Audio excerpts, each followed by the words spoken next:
শেষমেশ বিশ্বকাপ বয়কটের ঘোষণা দিল নিউজিল্যান্ড। লাইভেই নিজের অবস্থান স্পষ্ট করেছেন অধিনায়ক টম লেথাম। ভারতের ওপর নিউজিল্যান্ডের ক্ষোভ নতুন কিছু নয়, তবে এতদিন তারা প্রকাশ্য কিছু বলেনি। এবার আর চুপ থাকছে না কিউইরা। ক্রিকেট দুনিয়ায় একটা কথা আছে, অন্যের জন্য গর্ত খুঁড়লে শেষ পর্যন্ত নিজেকেই পড়তে হয়। ভারতের ক্ষেত্রেও যেন সেটাই ঘটছে। দাদাগিরি আর অর্থনৈতিক ক্ষমতা দেখিয়ে দীর্ঘদিন ধরেই ক্রিকেটে আধিপত্য বিস্তার করেছে টিম ইন্ডিয়া। সেই দাপটের বলেই যোগ্যতা থাকা সত্ত্বেও বাংলাদেশকে বাদ দিয়ে টেনে আনা হয় স্কটল্যান্ডকে। বাংলাদেশের আবেদন অনুরোধ কোনোটারই গুরুত্ব দেয়নি আইসিসি।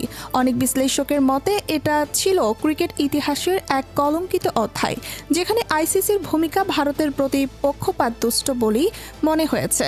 বাংলাদেশের পাশে প্রথমে দাঁড়িয়েছিল পাকিস্তান, কিন্তু পিএসএল বন্ধের হুমকি সহ নানা চাপের মুখে শেষ পর্যন্ত তারাও সরে দাঁড়ায়। দাদাগিরি আর টাকার জোরে দল বা বোর্ডকে চাপ দেয়া যায়, কিন্তু প্রকৃতিকে কি নিয়ন্ত্রণ করা যায়? এবার যেন প্রকৃতিও ভারতের বিপক্ষে। ভারতের বিভিন্ন রাজ্যে ছড়িয়ে পড়েছে নিপা ভাইরাস। পশ্চিমবঙ্গের পরিস্থিতি সবচেয়ে উদ্বেগজনক।